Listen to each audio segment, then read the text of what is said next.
Good afternoon to you all. Most of you know me as being president of the United Liberal Party and also chair of the United Kwacha Alliance. However, today I'm addressing you not in any of those two capacities. I'm addressing you as a lawyer for the family of Honorable J.J. Banda and J.J. Banda himself. And apart from that, I'm addressing you as a Zambian citizen who feels for this country. I say that today I'm actually in some kind of sense of shock. The last time I was in a similar kind of situation is 31 years ago. 31 years ago, I was representing people who were charged with the zero option matter. Amongst them was a Zambian individual called Cuthbert Nguni. Cuthbert Nguni was then abducted by the state and went missing for a number of days. It is only after a number of days that he resurfaced. And when he resurfaced, it was very clear that he had undergone massive torture at the hands of the state. When I saw the injuries that have been perpetrated on our brother, Honorable J.J. Banda, it reminded me of similar injuries that Honorable Cuthbert Nguni had at the hands of the state. That is what puts a shiver in me. There was a press statement which was made by Honorable Jack Mwimbu, the Minister of Home Affairs.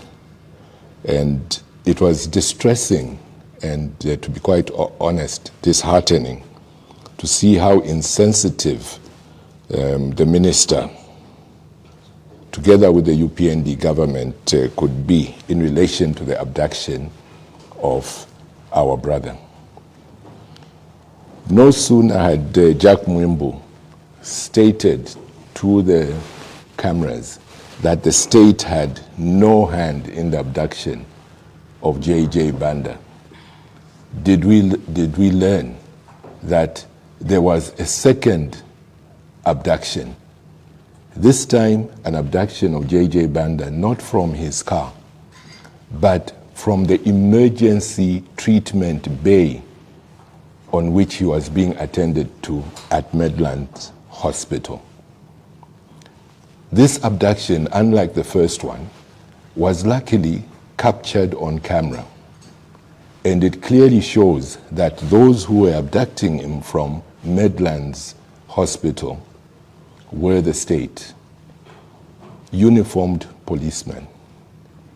Not only uniformed, but with arms, getting into a medical emergency facility, armed to the teeth, to go and pick up somebody who was being treated.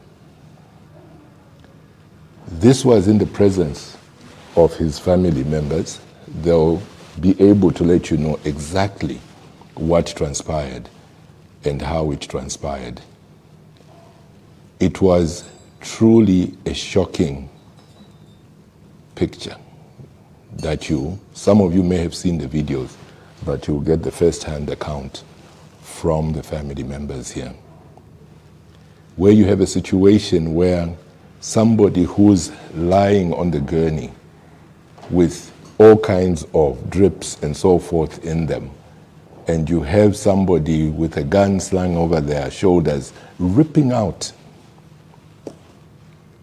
these medical tubes, you wonder, which country are we in? Is this Zambia, where such things can happen? To make matters worse, the Honorable Minister of Home Affairs himself was present. He was in the car park, hidden in the car park. He wasn't even brave enough to lead his people. He was hidden in the car park, in the car, receiving minute-by-minute reports of how the abduction operation was going. Again, the family members will be able to tell you the interaction they had with him in the car park. The other aspect which is troubling is that the Honorable Minister stated that there were no injuries that Honorable JJ, by the way, his namesake, Jack Mwimbu, we call him JJ as well. He's got no feelings for even his namesake, had suffered. He claimed there was absolutely no injuries. Again, the pictures show that he was telling, unashamedly telling, a bold-faced, naked lie that there were no injuries. The pictures will show that he was lying. If indeed there are no injuries, I'm challenging the state to then allow access to JJ and to show us a healthy and fit JJ. They will not do that because at the moment it would appear they're trying to patch him up, trying to see whether the swellings and marks can not be as gruesome and obvious as they are right now. It is the only reason why no access is being granted to him. Talking about access, the family members are not being allowed to see Honorable JJ. They are refusing to do so. As a result, the family asked me to reach out to the Human Rights Commission and to others. I did reach out to the Human Rights Commission. It can be confirmed by the human rights that I called them. The first person that I called was Laura Miti, and she directed me to the Human Rights Commission spokesperson, Mr. Mulea. And I talked to him and asked him, can he go and verify, firstly, that they are not allowing access, secondly, that in fact there are injuries that JJ has. I asked them because they have the constitutional mandate to investigate a complaint, which need not be in writing, but just verbally, that they will go and investigate this matter and make any appropriate statements that they'll find fitting. So we are hoping that they'll live up to their word. Honorable Jack Mwimbu also talked about an incident that happened to me years back. Again, wishing to trivialize what has happened to Honorable JJ Banda. Years ago, I think around about 2002 or something like that, I was abducted in my car with my daughter. And JJ, at the time I was deputy president in the United Party for National Development, UPND. JJ in his state, let me not say JJ because we'll be mixing up which JJ we're talking about. Let me say Honorable Jack Mwimbu, in his statement, said that UPND at the time did not make allegations that my abduction was political, and they allowed the police to do their work. We did have, prior to the abduction of Honorable JJ Banda, statements being made by various officials at different levels in the UPND stating that they would sort out JJ Banda. Another difference between my abduction and that of JJ is that right from the outset, it was clear that it was a criminal matter in terms of mine, criminal in terms of theft. This one wasn't. My vehicle was taken, my phones were taken, everything of value were taken.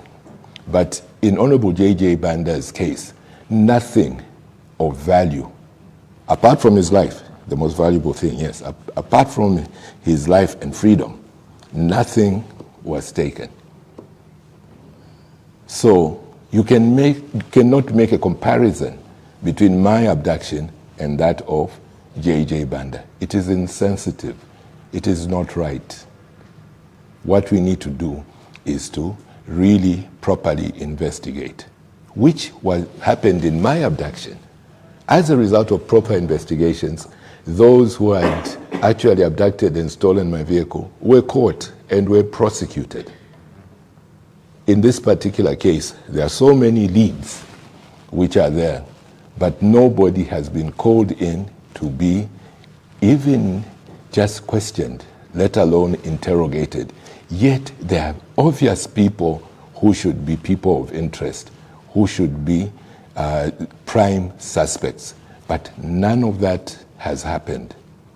Instead, we see a cover-up of somebody who was abducted, being abducted a second time and kept away from his family and the general population. Like I stated, this is not my press conference. It is actually the family's press conference. So perhaps I should hand over to them to address you.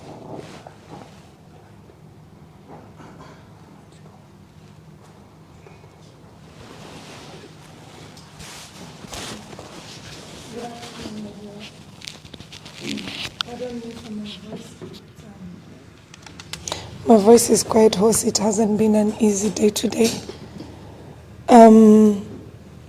My name's Laini Banda. I'm the sister to Honorable J. Banda. I must state that even to come here to talk about this, it's because we've been pressed beyond what we can sustain as a family. We feel not only abused, but mistreated in a country we call home.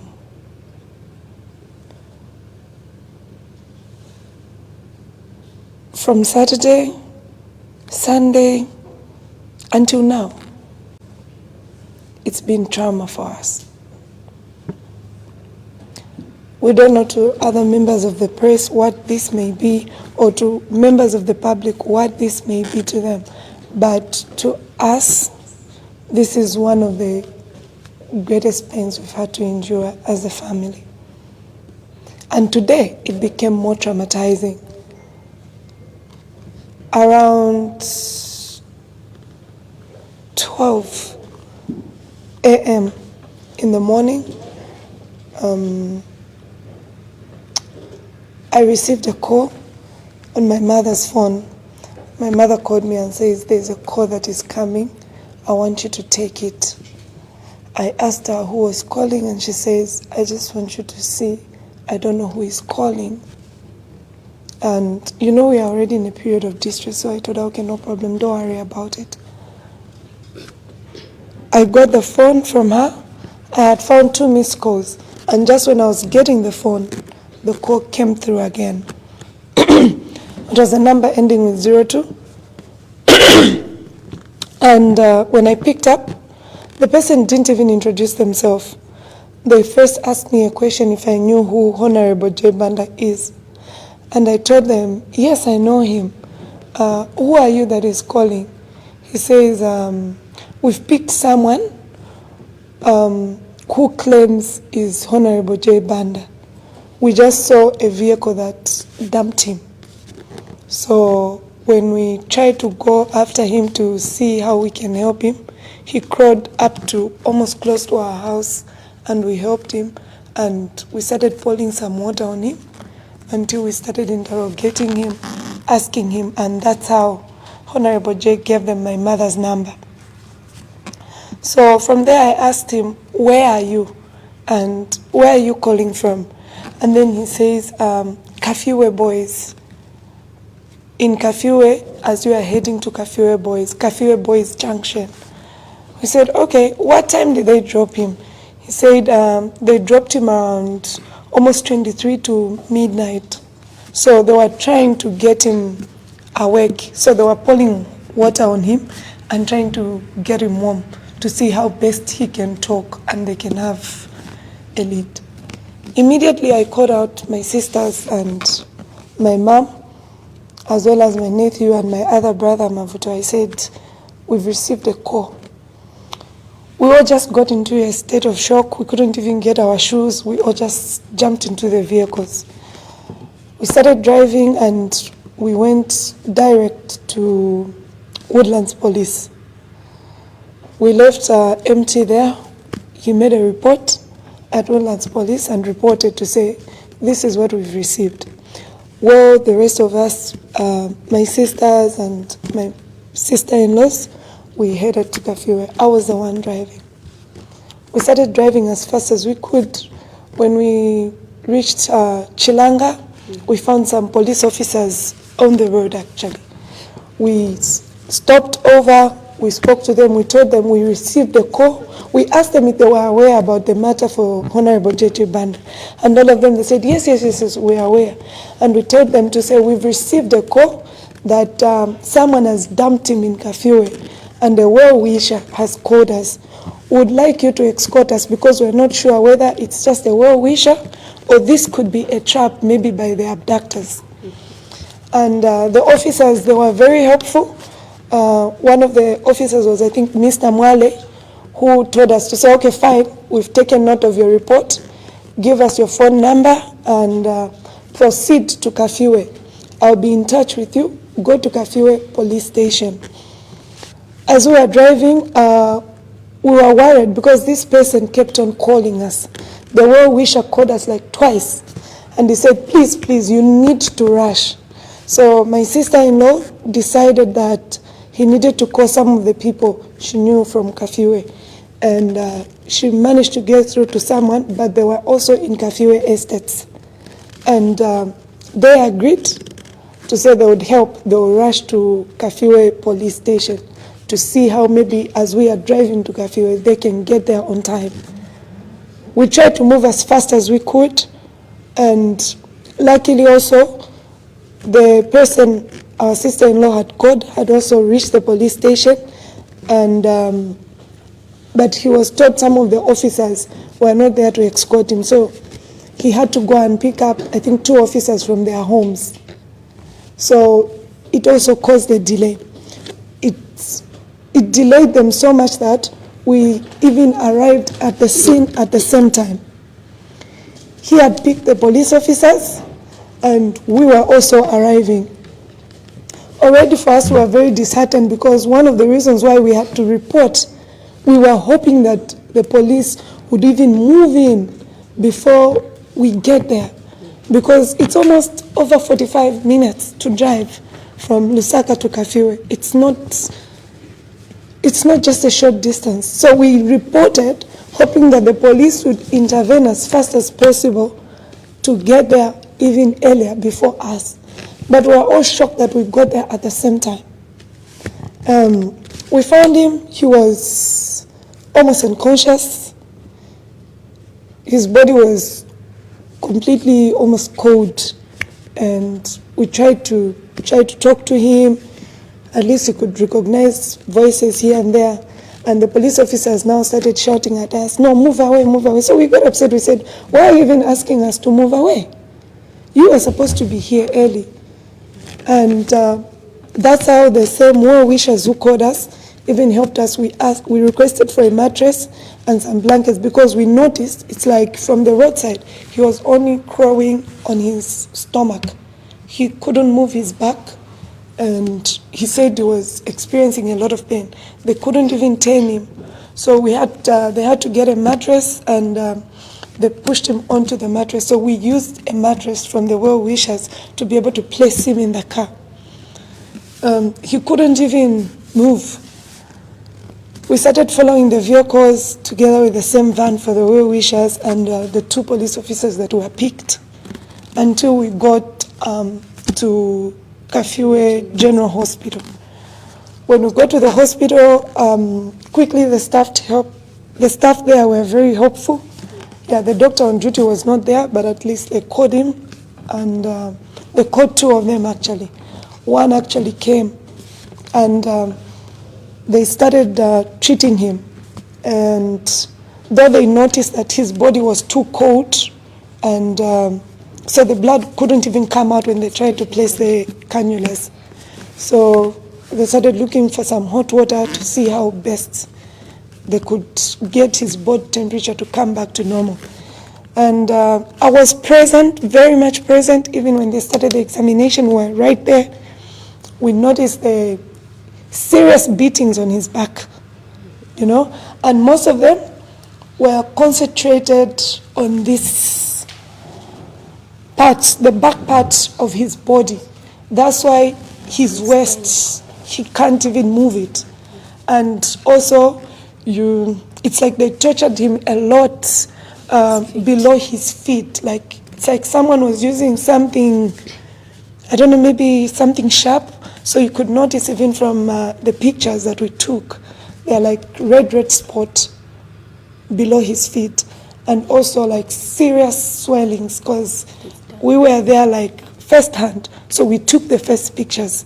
I actually helped him with the coat that the well-wishers had put on him to take it out, because we really wanted to see. And the doctors were also there.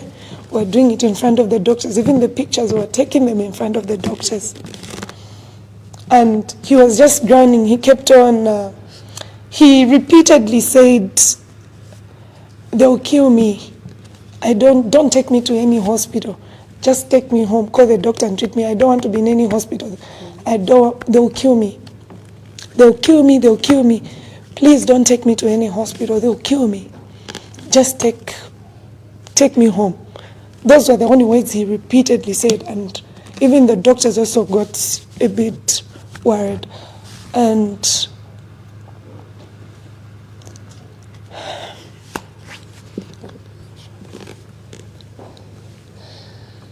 it was a very sorry sight for us, like a sorry sight, to a point that even when they wanted to put a cannula on him, he was saying, "Just give me some hot water. I don't have anything in my stomach," you know. And you could tell from the lips, which are cracked, and his tongue, when you look at his tongue, it's like swollen. It's like, according to him, he says they're trying to use like, is it a pliers or something? A pliers or something to like twist it. So you can tell even from his tongue, like he had cuts and his lips. So we got, and the police officers kept on coming. They kept on distracting the doctors, saying, "No, there is it Doctor something?" The doctor in charge, I don't know, kept on saying they shouldn't treat him from there. They wanted JJ to be put in an ambulance right there and then and brought into Lusaka. But we started now going back and forth with the police. We said, he's first getting the first aid. Yes. Look at this situation he's in. Why would you just want to move him, looking at the condition he's in right now? And luckily we have one of our brothers who is also a medical personnel. So he was also there, like trying to ask the doctors to say, "Okay, please check this." And they tried to check the sugar levels and everything else. Fast forward, we even managed to do all medicals and even sent him into the X-ray. But it was not easy then, because phone calls kept on coming. Yeah, so as usual, the phone calls kept on coming, and the officers kept on claiming that they were getting instructions. Yes. And we even requested to say, can we know who is instructing? Who wants him? Who wants him now? They said, no, there are instructions that are coming from senior officials. They're saying they want him. We said, why do they want him? So we became, even us, our security now became like, we became security conscious. We got very worried. So we told the doctors, you know what? We are worried. This is not okay. Who are they? Why don't they want to talk to us? Why do they just want to instruct doctors? Because we are here. We brought him here. So why can't they talk to us and tell us why they want him, why they don't want him to be treated here, and why they just want him to be taken to Lusaka. Quickly, we pushed in for a police report, a medical report, which we quickly signed, and immediately was coming off the x-ray. We started having a back and forth with the police. They wanted him to be in an ambulance full of police officers, but Jaja kept on crying like, I don't want. Now we are receiving instructions that we should go straight with him to Mainasoko. And the police started shouting, shouting, hey, you're being stubborn. They even started hitting the car. Move your car, we want to put an ambulance. We need to put him in an ambulance. But we all became agitated. We said, no, we will not allow you to take him. Mm-hmm. We became very, very seriously stubborn at that particular point until we managed, with the help of the medical personnel, of course, they were very helpful, until we managed to put him in the Fortuner, in our vehicle. So we just dropped the seats and we put the mattress, because we couldn't move him off the mattress. I think we still have the mattress up to now. So we just got him on the mattress and put him into the Fortuner, and Mom jumped in, and also my other brother, and that's how I drove off. And the rest of the vehicle started following us. As we were coming, one of the OP vehicles went and hit into one of our cousin's vehicle, Moffat. The OP officers, because Moffat was trying to pave way for us as we were driving. We were trying to move as fast as possible for us to be able to get him to Midlands. So as we were trying to move, a Mark X for, I think it should be the C5, they went and, I think as we were getting towards Lilai, they went and bashed into them. Is it a VW? And that's how it overturned. So we stopped. And personally, I stopped. I said, no, let's hold on. What is this? Why are the police following us like this? To a point of having to bash into another vehicle and the vehicle overturning. So if you notice the markings for the police, it even has a bad dent this side. That came from the same accident, So we got worried. We said, the next thing you're going to hit into the Fortuner, because this is the same vehicle that is carrying Jay. Are you trying to overturn us, or there's something we need to know? So now we started moving as fast as we could to try and avoid them. But they also kept on coming, and the macaques kept on So we even got scared, what is going on? What is happening? We tried to call Honorable Bino at that time. He was also coming behind. He says, no, I can see everything. Please just keep going. Our main aim here is to get him to the hospital as soon as possible. We saw so many vehicles, police vehicles, which we've not even seen on the way. And we're even worried, what's happening? Is there something we should know? Why is this happening now? So we go to the hospital and we are blocked again. The same macaques came and blocked my vehicle where Honorable Jojo was. So we had an altercation again. I said, what's going on with you people? Someone needs medical attention. You keep on coming, distracting. Is there something that you want to do? Is there something you want to achieve at the end of the day? Because now we feel agitated. At that point, I think my mother became very emotional, and she started crying. She was like, okay, if you want him dead, get him. My mom got very upset, and she was there, her mother's emotions.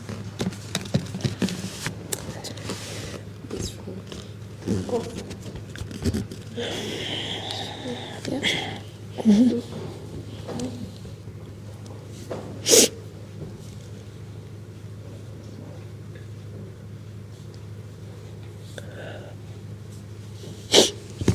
Yeah, so when we got there, we reached Midlands Hospital. We went to the front side, then we were directed to go to the emergency side. Again, we saw the same macaques again coming on the emergency side, and even the security personnel at the hospital, they even went and confronted the police. Why are you trying to block a vehicle that is dropping? They started begging to say, are you able to give us chance? Yeah. So first it was actually the security personnel. They even went and confronted the vehicle, why are you blocking a vehicle that is bringing someone, a patient who is coming to the emergency side? And they were just stubborn, the usual police saga. We managed to get him into the emergency room. Less than 5 minutes, the whole Midlands Hospital was overshadowed with police officers. I came out and I asked them, I said, can you tell us something? Do you have an offense for him? Or is there something, is he a criminal? Can you tell us what is going on? We understand.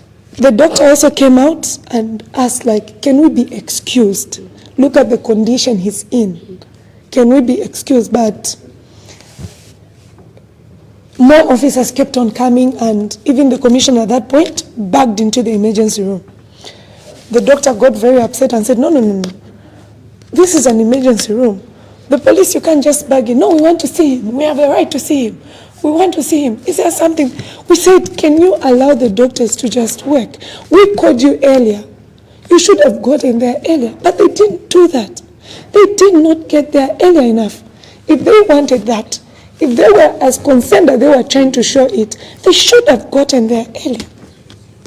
But they didn't do that. And now the commissioner and all his police officers covered the whole entire emergency exit. That's how they shifted him. And by the time the other senior doctors came, and now they started requesting from them, and luckily we had some well-wishers, some senior citizens who came in and also just helped us to handle the situation, like Honorable Mwamba came through and at least tried to help mitigate between us and the police to see how they can get them outside. They tried to give us space for, like, I think that was maximum of 15 minutes. The moment the doctors moved him, because this whole side, the doctors didn't know, like, the damage, because they were trying to check. He wanted to urinate, but he couldn't pass the urine because he was in so much pain. So the doctor said we have to rush him to do the CT scan, the whole body CT scan. So they took him into the X-ray. So we went there, me and my brother were there, and when we got there, as they were just preparing him, because we helped them, as they were just preparing him, we heard noise again. The police came and just broke into the door. They just pushed the door and walked in. Pushed the door, and the commissioner said, officers, action. Action. Put the tables, everything felt like a movie. Carry the patient. Carry the patient, take him out. So me and my sister here, we got very, very upset. I don't know if there are videos out there, but we got very agitated. We told them, if you want to take him here, kill us first. And that's where the noise came. One of the police officers that I can recognize very well came and even pushed me. I even told him, this is battery. Why are you pushing me? Why? Why are you even pushing me in the first place? They started pulling the bed, and they even came with a nurse who had an injection in her hands. And my brother, who is a medical personnel, and the other doctor, they said, but you're not part of us. What are you doing with an injection here? And we noticed the uniform was a police uniform. Yes. And she had only one, a blue, I think that was, I don't know how they a blue jersey or something, just to cover her front. But this was a uniform.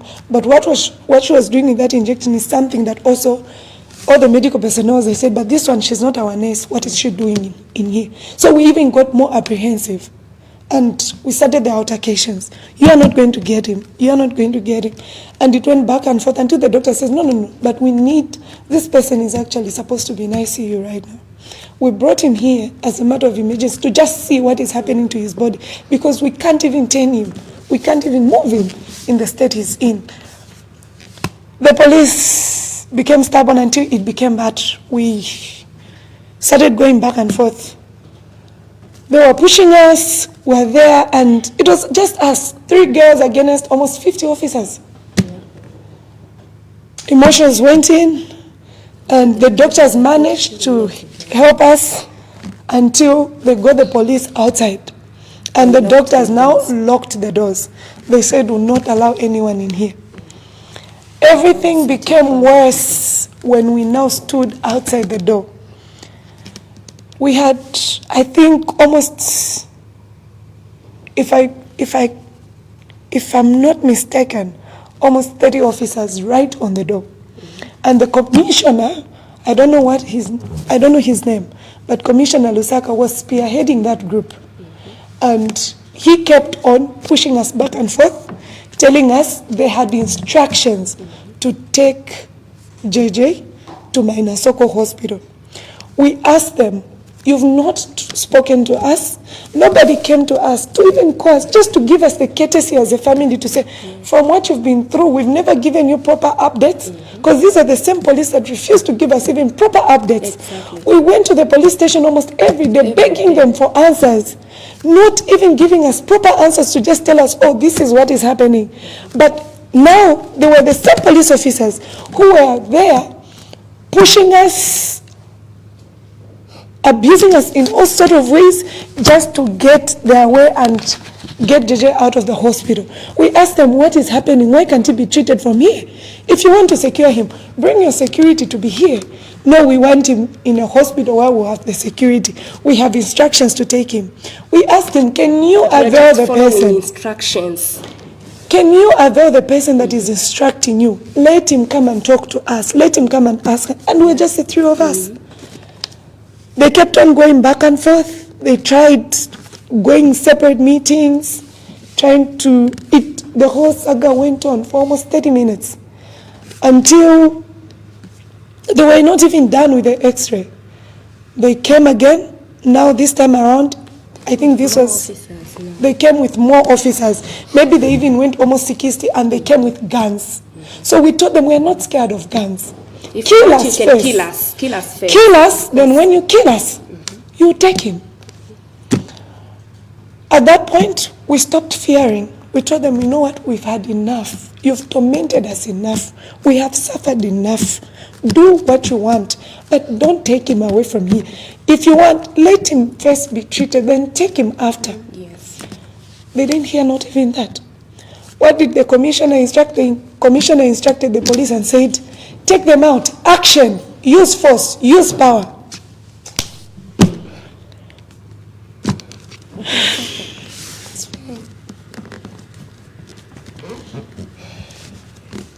It's at that point when the beating started, the pushing around.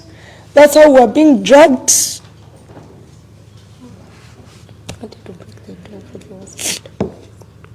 Trying to break the door for the hospital, and the whole ugly brutality that we've never seen is what we saw today. And the only sad part is, in a hospital, not even the courtesy to say there is a life at stake. And this is a person that we don't know how they see him, but to us he's a treasure. You know, for us, that's the only father figure we have. We are fatherless children, yes, but that's the only father we look up to. So we don't know what that meant to them.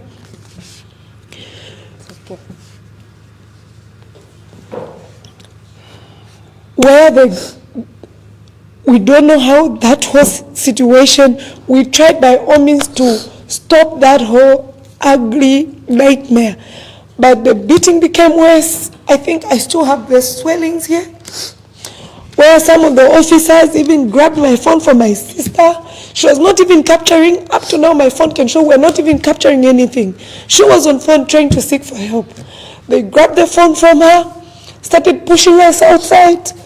Others were hitting us. And one officer I can recognize very well, I think it's one who even put my hair this side.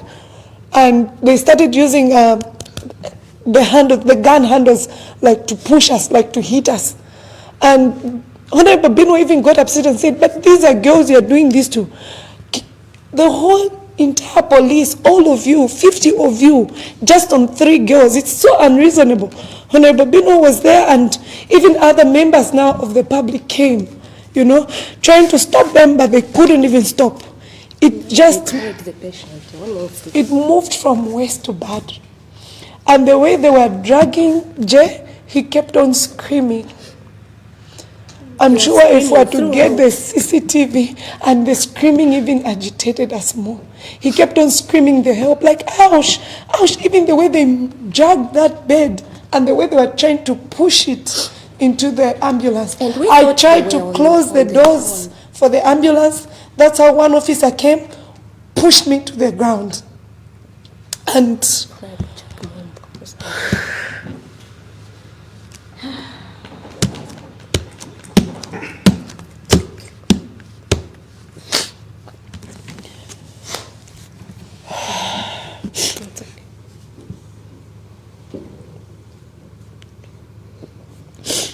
JJ was in a lot of pain. He kept on asking for help. He was in a lot of pain, and they were carrying him like a piece of paper. You know, they were pushing him with no duty of care, no remorse, no courtesy. And yet they were busy bragging, no, we are trying to move him because he's a member of parliament. But you were saying this is a member of parliament. We've never even heard from the speaker, not even from anyone that has ever reached to us, other than just the few meaning if Zambians that reached out to us to talk to us. Then you're telling us to say you want to secure him because he's a property of the state, because he's a member of parliament. Why is he only becoming a member of parliament or important to you people now that we had to get him to Midlands Hospital? Why?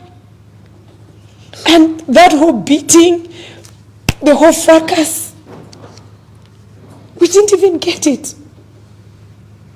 The grabbing of phones, something we've never experienced in the history of Zambia, something we've never seen at a hospital. Even the hospital personnel they were all in shock. We were shocked. Everyone was shocked. We couldn't even believe what was happening.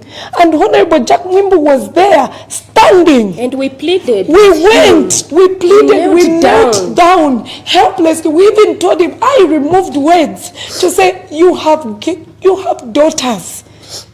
You have children. You have children. Have some remorse. Tell your officers at least just to be cautious enough. Just a little duty of care. He didn't listen. We pleaded with him. Honorable Jack Mwimbu, we walked to him in those corridors. He was next to. We pleaded, we knelt down, we begged him. And the worst part of it, he goes and makes a press statement over it. And in the press statement, he doesn't even state exactly what happened.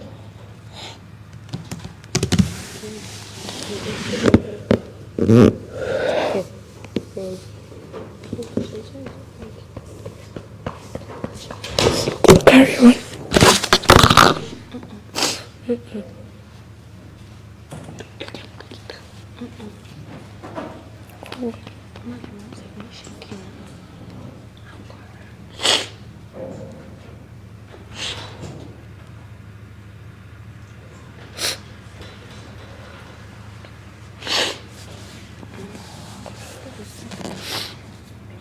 Honorable Munia Zulu tried to beg him too. Honorable, almost everybody tried as hard to reason with them, including the medical personnel. They tried hard to reason with them, but they didn't listen because it's a state, obviously. They are working under instructions. The worst part of it is one officer even slapping me, and I'm asking him, why did you slap me? And he answered me to my face, I'm working under instructions. And I can even recognize the face. My face is still swollen. Still swollen. And all they could answer was, we are working under instructions.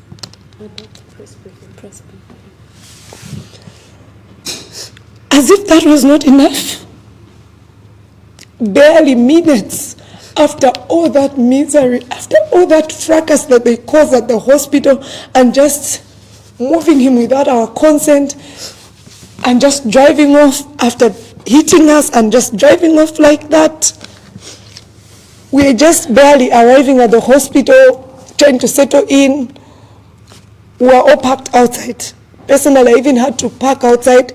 My phone was not even there with me. Next thing, we just hear to say, someone comes and says, Honorable Jack Mwimbu is doing a press briefing. A press briefing? About what? And he even addresses the nation and says, the police were working 24/7. These are the same officers who failed to give us little update just to tell us what was happening. They said they didn't know. So why were they working 24/7 when they didn't know? The DCIO, Mr. Mwetu, was even very rude to us. Very, very rude. He even answered us. I think we even have it on record, where he even answered me to say, "You're calling me on a private line. This is my private line." When we are in distress, we don't even know whether Jay is okay or not. We are distressed. Not even to give us a little courtesy to just tell us to say, "No, calm down, we're handling the situation. No, we're doing what we can." Proudly like that. "No, but you're calling me, you're asking me about the vehicle, relocating of the vehicle on my private line. This is my private line. It's not a public line." You are a civil servant. You're working for the public. And you ask me to say I'm calling you on a private line. Like,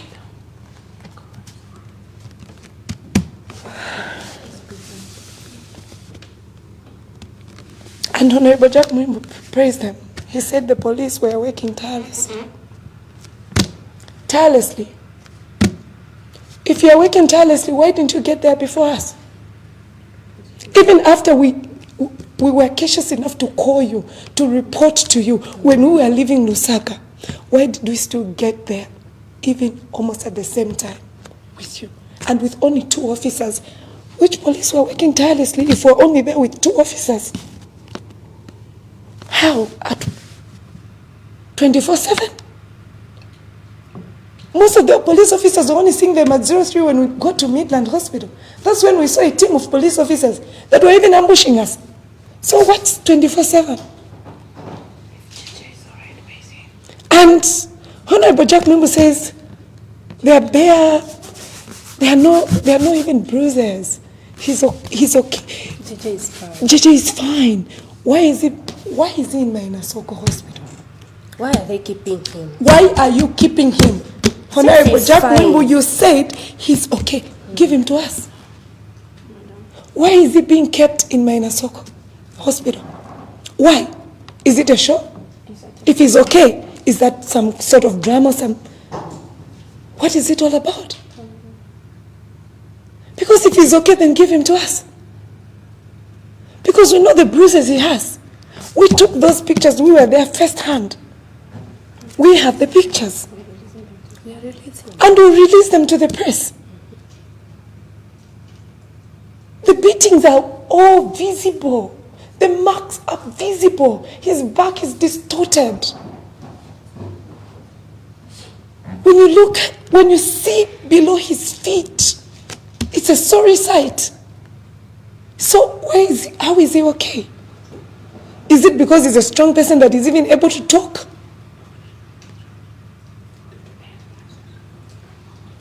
So how is he fine? How is he okay? If he's okay, give him to us. Release him to the public.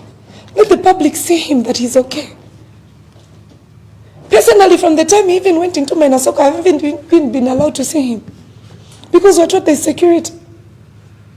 And yet I am the same person. Joe was telling, "Don't take me to a government hospital. I don't feel safe." He's never even been to a government hospital. But you are telling us we can't see him. The same people he trusts, the same people he called first, the same people he tried to reach out to first. Because at least he called his mother's number. So how is he okay? Oh, this is hurting. You're hurting us more. It's like adding more salt to the wounds. We are human. We can only be young girls, yes.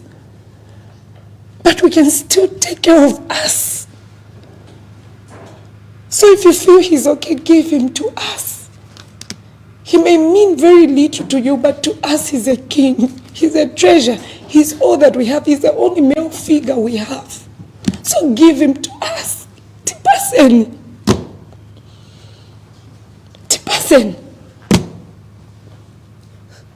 We don't know You've kept him at Mainasoko, that's your territory. We don't know. According to his testimonies from the time he came, he says he's scared. He keeps on confessing that he's scared. We don't know what he's scared of. JJ is traumatized. 1 minute he's trying to talk.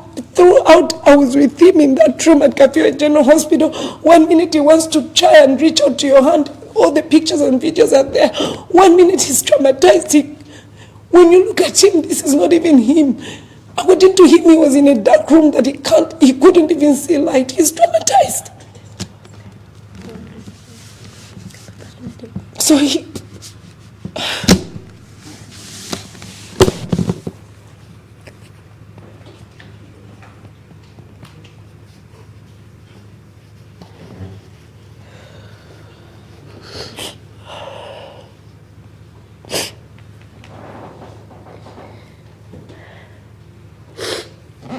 you have treated us unfairly. We deserved better. We may not have all the voices to speak for us, but we deserved better.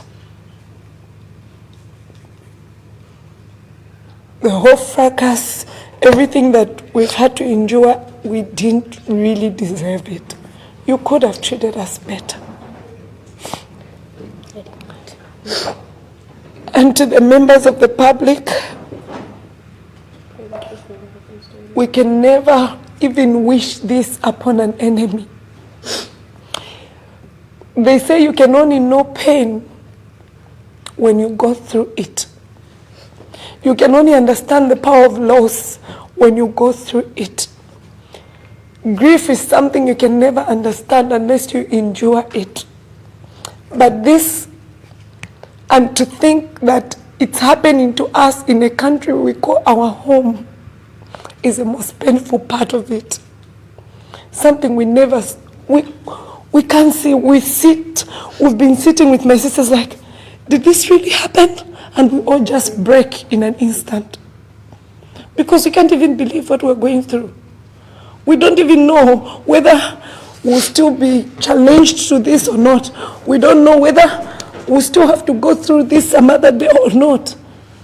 We don't even know. We don't even know whether we are safe, whether these same police officers are supposed to protect us, because these are the same police officers that were hitting us today. So we don't know. We would really never wish this upon anyone, not even an enemy. No matter the difference, nobody deserves such a pain. We didn't deserve it. And would like to say a big thank you to the public for all the voices, the members of parliament that stood up with a serious disappointment of the Speaker of the National Assembly not speaking over this. We are grateful to the main MPs that braved it and spoke about this, that wrote posts, walked up to us, held our hands, prayed with us. We are only children, it's just us. But we are very grateful for the many members that came through, even just to visit us at home and gave us hope, because it's all we could need at that particular time. All the prayers that we received, the chiefs that have become like our father, Chief Mumbi that is more like our father to us from the time we lost our father, thank you very much. To all the chiefs in Eastern Province, to all the political leaders that reached out to us, that spoke to us and encouraged us, we are very grateful to you people. We can never thank you enough. And above everything, we're so grateful to God that despite the condition Jay is in, at least they've given him back to us alive. It's all we could ask. Thank you very much.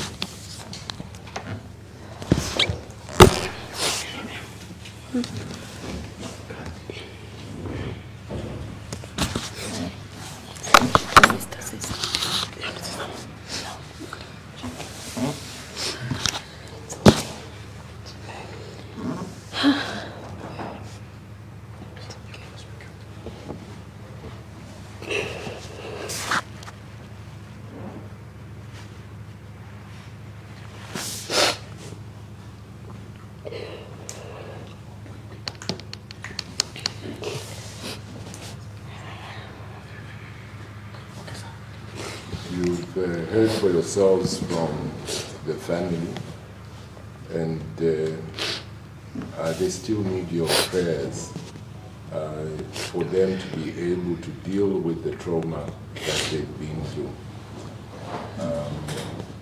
Yes, it is a good thing that we have found that JJ is alive.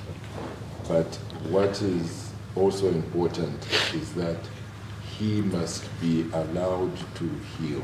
He must be allowed to choose the medical facility he is to go to. Under our laws and our constitution, you've got the right to choose which medical facility you will utilize, which medical personnel are the ones who will deal with you. JJ specifically did state that he wanted to be at Medland Hospital, and he specifically stated that he did not want to be in any government institution. That should be respected. That is a right that he has. And when somebody is under the hands of a medical doctor, you cannot move them away without that medical doctor stating that it is safe to do so. The medical personnel at Medlands Hospital specifically told the policemen who came that they felt it would be unsafe to move him, and they went against medical advice. What is clear is that Honorable JJ Banda was taken into the hands of the state from Medlands Hospital alive.